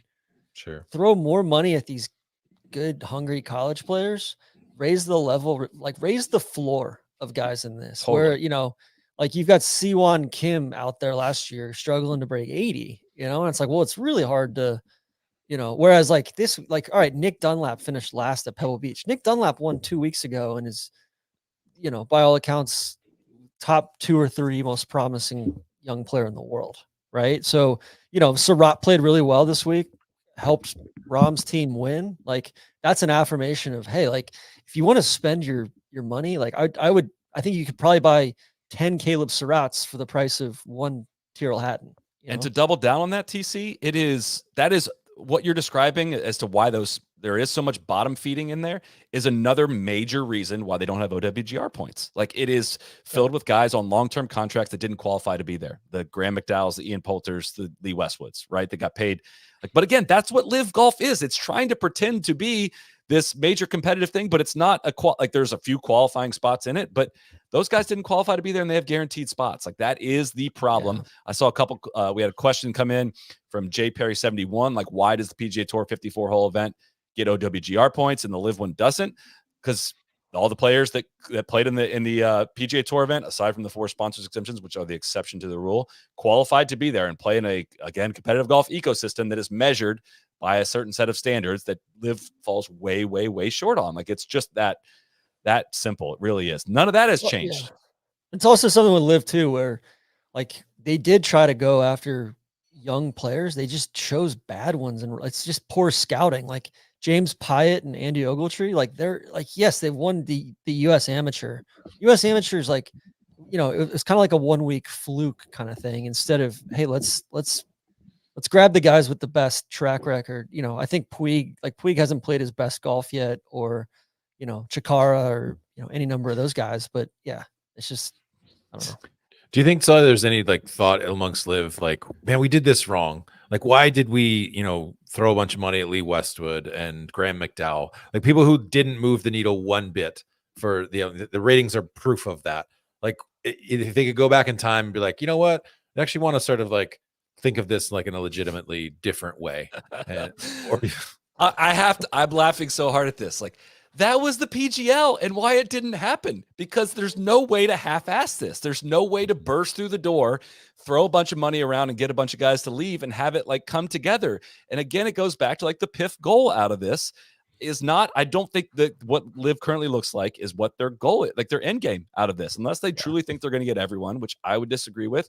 There's no possible way this could be the end goal. The end goal is to leverage this into some sort of play with the golf ecosystem as a whole and the U.S. corporate business as a whole. That is, again, the main driver of all of this, and why it didn't make sense for them to Leroy Jenkins this thing they have. It all roots back to the same thing, and no decent Sunday of golf is going to change all of these underlying factors. KVB, can you I think devil's advocate that all you want? I'm here for this. I feel like I see this very clearly.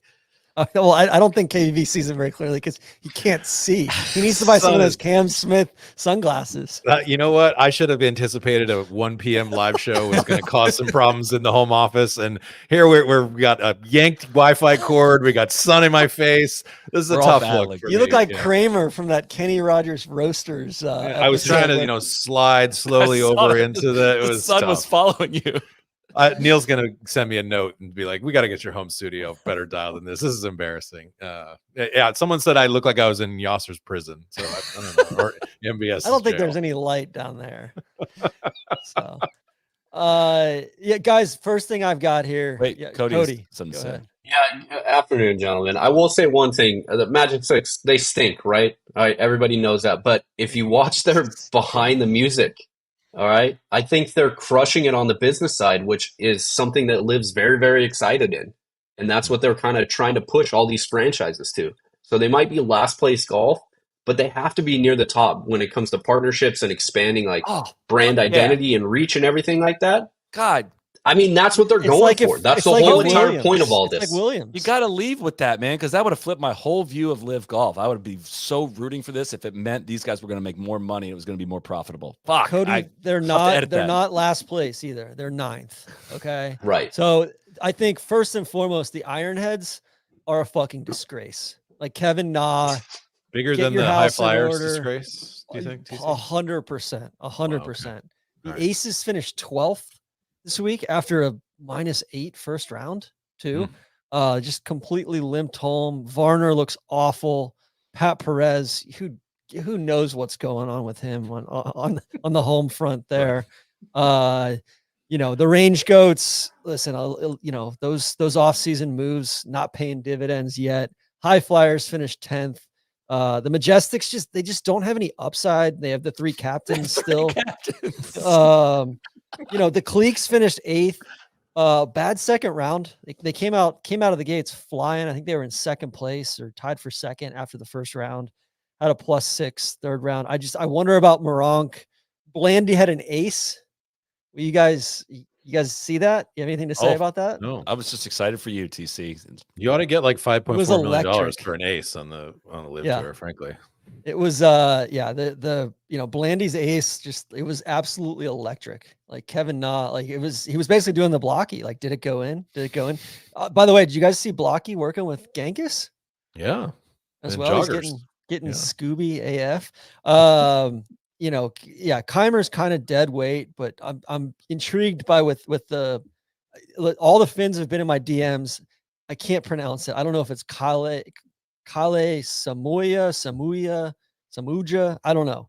Everybody's trying to be like Ludvig now, and just with the mispronunciations. Yeah, just in confusing Finnish, it's a language that doesn't make sense anyway. So, smash, midfield battle, fireballs came on hot towards the end. Stingers steady, ripper, massive ripping final round -10 there. Torque third, crushers coming out of the gates hot. 13 under final round, and then Legion 13 there at the end, which Kieran Vincent's aesthetic just blows me away. I'm a little bit concerned that the range goats and Legion 13 have too similar of color scheme. I share the same concern, TC. It was way. Did you guys see the Cleeks posted their team dinner as well? They Did had some not. behind the scenes action. I don't get their dinner. newsletter like you do, TC. I'll send it to you, Solly. Okay. It was delightful. Blandy's so funny. It's just I could not be more in on Blandy. Any thoughts to the changes that were made? They have, I guess Hudson Swafford played in this, but he's not on a team. They changed it so all 4 scores count in the final round, which I think is to add some volatility there in the team leaderboard. I like that. I think that's a good move. Yeah, Hud finished 36th. Who else is in on a team? Listen, is Ogletree on a team, or he's on the High Flyers, isn't he? Yeah, he's on the High Flyers now. That's who allegedly going to else? be AK's role. He's to be like a floating player. To be Dancing bear determined. of some kind, yeah. That is one thing they love to flex. Is like, yeah, we can change anything we want at any time. It's like, yeah, because nobody's fucking paying attention. But I don't know. Do you guys think this changes anything for LIV? We can wrap it on that. No, This past not week. yet. I mean, you know, we'll see. Wait and see, right? No, they keep making no, but- very incremental progress. But I That's admit I miss Rom. Oh yeah, I tuned in to like on Friday to like see some Rom. I was like, I want to see Rom in this environment. I miss a shitload of players that are on LIV. Like that's one thing we get accused of that I will not stand for is like pretending like all these that it doesn't matter that any of these guys have left. Like it totally matters. It sucks. That's the part I hate about it the most. There's like 15 guys on LIV that I really wish played on the PGA Tour still. And then we saw them play against like Scotty and Jordan. Like it is such a waste. I said the same thing when Cam left. It is such a waste of Rom's talent to have him play on something called Legion 13. Like it is a waste of his talent. I'm sorry. It is. He's playing with Dean Burmester in the final round. Like it's just not it, guys. It's not. I think it'd be interesting that this, where he just loosely letting F-bombs fly right and left. I feel like Rom is going to get frustrated. Like all throughout this season, the money is not going to be quite enough for him to make this feel like a great decision. It's not like he can go back on it, but did you see the moment he's standing over a shot, one of the fairways, and he like is getting ready to hit, and he like backed off and like stared at the rope line like he was getting mad at something, and he totally forgot where he was, and he's like, oh yeah, there's like music blasting, like I can't tell anyone to be quiet out here. This is what I signed up for. I can't yell at anyone for this. Did you guys hear it after Blandy's hole in one? There was like one fan standing behind, and the fan says, "You're gonna have to buy me a drink." Was that you? I wish. So. Just a couple things. Jeff Shackelford pointed out that in LA it was not available to view on Saturday on the CW. And I don't know if you guys experienced this, but on my YouTube TV, it was not listed. Like I had to just go to the actual CW channel. And like, I don't know if like they're better off listing something not named LIV Golf, hoping that it gets better ratings. But it was not listed as being on Sunday, despite it, the stage being cleared for them. But, I flipped it. I tried to find it that way. Like it was Ocean's 11 on after that. So, maybe you're right. I did the YouTube TV was able to find it, but yeah. They posted something. Cam was trying to dry fly in the practice round on one of those little, weird canals that they have there. I just, I expect more from, talking about fishing content this week with Wyndham. Would have liked to have seen Cam have the right tool, right fly for the situation out there. LIV also announced this week any shot, any time feature coming vaguely this summer. Don't know when that is, but it was announced as a partnership with Google, and I don't really know if it is a partnership with Google. They were seems like the app is partnership with the app that is powered by Google Cloud. Cloud, yeah. So is this like maybe a partnership with Amazon? If you use AWS, like that's kind of what it sounded like to me. All of the balls are being delivered by Amazon Prime, which is where we're partners with Amazon. Yeah, it's something we've wanted for a long time with golf. You mentioned this in your article this week, KVV. Like the players had this at one point, and it quietly went away for some reason. The Masters has this. A lot of people pat and LIV on the back for this. I'm in wait and see mode on how this all comes together. Mostly led by the coming this summer vague thing, but also it does not change the fact that I'm not interested in 99% of the golf that happens out there. So I don't know what that's revolutionizing. Just are you allowed?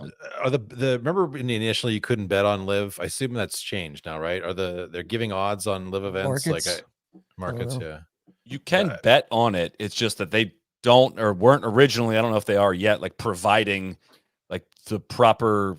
Like, I don't know the exact way to phrase it, but like the proper information feeds to betting houses. Well, not only that, they weren't signing up for, there's no like the drug testing and the integrity policy and stuff like that. They weren't feeding into that either. Because their wish is their ultimate goal is, and this is popular like in Europe, where you can bet on the individual like shot for shot stuff, right? That's what they see as like a huge potential revenue stream for them.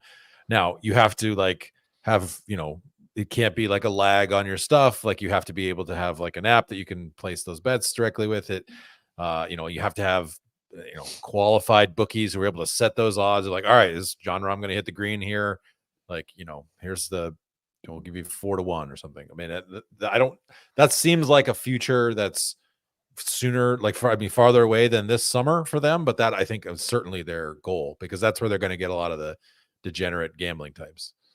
It's also like seems hard to do without ShotLink, but I don't know. Again, part of one final reason for my apprehension on everything with LIV is just kind of like this wait and see of what the hell is going to happen with PIF and all of this, right? Like it's kind of the same way I can't find myself getting super hyped about the signature events on the PGA Tour. Is like, dude, I don't know if this is the future of pro golf or not. Like same with whatever LIV is. I don't know if this is the future. I think we can all. I'd be curious if anyone would disagree with this, even the biggest LIV fans. If they would disagree with the statement of this would make way more sense standing alone in the fall with a more complete field of players. Like I would challenge anyone to disagree with that. Mm-hmm. That's my overall takeaway. So I mean, I don't know. I think might disagree with that. He'd be out of a job. Ian Poulter might disagree with that. But other than that, there's money. There's money for that. I just can't figure out what. Like, all right, we got these designated events. We've proven that the we can do smaller fields. It's not going to detract from the product. Like, what's the players going to feel like when it's back to bleak. essentially the same purse size as a signature event, maybe a little bit bigger, but split amongst 156 guys or 140 guys or whatever. Like, I don't know. It feels like they've neutered the players in the process of making everything else feel bigger. Right. Totally agree. I think that's the biggest loser of all events on the PGA Tour calendar. That's why they should declare the players a major. They should not go ahead and do it. No, they should not. From their perspective, they should just do it. They should get laughed out of the room. What if they brought in? What if they said, you know what, the LIV guys can come play in the players? We're called like that would be a jiu-jitsu move. That would be interesting. Do they have an event opposite the players this year? Let them choose. We'll see what. Let the boy watch. If they have an agreement in place by then, they do not have an event. The April 8th through 10th, or sorry, March 8th through 10th is there. So no, they have an event the week prior, but they don't have an event. Week of. How about we totally? I don't know if maybe this happened during my Wi-Fi outage, but we glossed over the fact that people were like pooping their pants early in the event. Like it was rumors they were going to have to cancel the final round or push it back because of massive food Montezuma's poisoning. Revenge. Yeah. And then lots of angry denials from the LIV bots out there. It was hard to say. It was started by a LIV bot that report, so I think they got to look internally on that. But I would say to the guys playing the players, I would also caution people of like, hey, they're going to have a whole eligibility thing to work through if a deal does get done, right? It is not. It's going to be a sweepstakes. I do not between see that and the equity. Oh my God! It's going to get so much worse before it gets so better. Pitchy. Yeah. So, real quick too. All right. Do you guys think this is who the Aces are, or do you think this is just a blip on the radar for the Aces? It's much like the Chiefs lost in week 1 too, TC, and they made it to the Super Bowl. Are the Aces contenders, Chiefs? I'm selling. No, I still don't think the Chiefs are contenders. I'm selling the Aces, just like I'm selling the Chiefs. You guys, Ben will need to address Patrick Mahomes Sr. at some point as well. Yeah, indeed. Disgusting behavior. Other various stuff from around the golf world. Bernard Longer tore his Achilles this past week and will miss what was supposed to be his last Masters, which is unfortunate. I don't know if that means he's going to try again for it next year, but he will be out for quite some time. It's a tough injury. Dylan, for anybody, much less a 60-year-old. 64-year-old. Yeah, at least. Dylan Fratelli wins in Bahrain on the DP World Tour, and Isaiah Salinda won the Panama Championship on the Korn Ferry Tour by 8 shots. Absolute statement stunting win at the Panama Championship for Isaiah. Salinda's really good. Like, kind of a perfect example of like somebody who he had like 0 status a couple of years ago on Korn Ferry Tour, came out of Stanford, I believe, and just kind of patient, makes it happen, and then that's where depth comes from, right? That's where, you learn how to be a pro. You learn how to do Monday cues. You learn how to do all that stuff. And I think Isaiah Salinda, like, probably would be one of the top 54 guys on LIV right now, or however many guys they have, right? They got 13 times 4 plus 2. So just in the interest of fairness on that, TC, he's 250 right now in the data golf rankings. I know you're probably talking about potential, but in the interest of presenting that fairly, he really struggled. He really struggled in the middle of last year, missed 6 or 7 straight cuts in a row. Did finish T7 at the Shriners on looks like a sponsor's exemption. I don't know if he Monday'd for that or not on the PGA Tour, and then has played. He missed the cut at Worldwide Technologies, but is opening his season here with an 8-shot victory. So good for him. How about Fratelli? He'll be one of the. I'm sure he's one of the more vocal guys bitching about, European Tour guys getting PGA Tour cards. How about him going over and playing some events over there? He was playing awful golf last year. He said, I don't know if you saw TC. He said he thought about giving up the game. That he was just like he said, I'm back. I'm glad I'm back over here. Which made me wonder if he's just going to be like a DP World Tour guy. He realized that maybe he couldn't hang on the PGA. He needs to win Africa's major. Tough. He's 421 in the world after his win on the data golf rankings. It was quite bleak last year. Guys, I have breaking news to report. Please do. We had a 66 66 on the Challenge Tour by a Welshman, Rhys Enoch. I'm sure I'm mispronouncing that. Enoch, Enoch. He won. He did win. He won by 2. Okay. But I just Do you have a wanted name to- for this, TC? If the 66 on the weekend is the Mackenzie Hughes, To not win though. It's a different category. This is just the mark of the beast, you know. There was we kind of joke. This is a picture from our week. We call him Two Soup Tron now. TC got 2 soups at the tap room. Yeah, they have all these delicious soups, and including a great chili. They had a French onion. They had a I forget what the special was, and then they've got another soup. And it was an asparagus soup. Yeah, no, or a artichoke soup. And I asked the lady, I said, "Hey, is it crazy for me to get 2 soups?" And she says, "No, actually, that's not crazy at all. Some guy was in here a couple weeks ago and he got 3 soups."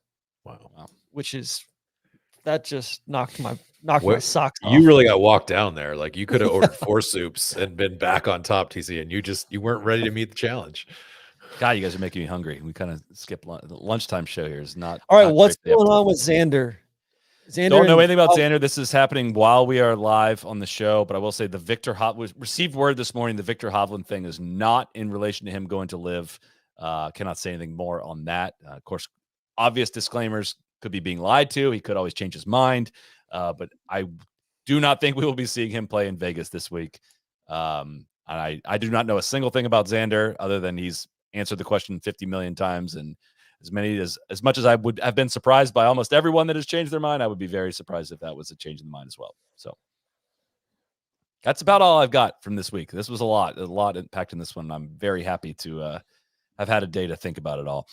People were getting after me. They're saying they needed a comment from me about Nelly winning on the LPGA Tour. A week ago. All I'll say is good for her. Glad that she's adding some more wins to the resume, because it's a little light on the wins, if we're being honest. I think that's fair, TC.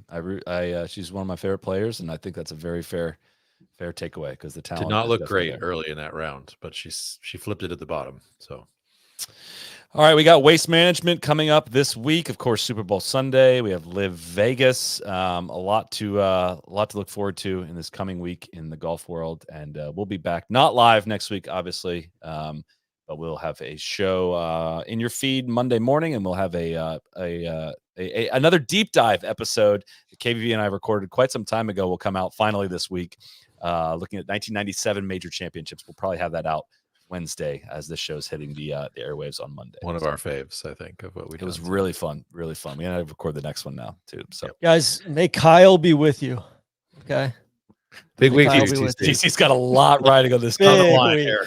This game. Big week. I need Steve Wilkes to step his shit up, because the last couple of weeks have not been acceptable on that. This could either validate the ball knowers, or it could lead to an interesting off season for the ball knowers. A crisis of ball knowing. It could all come crashing down.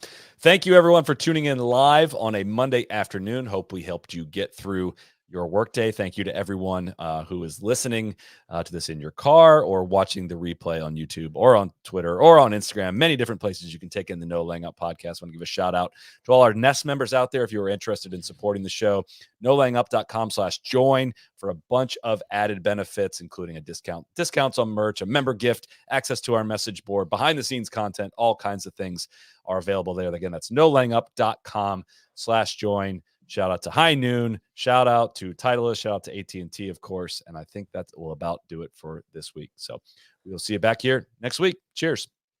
Crack on.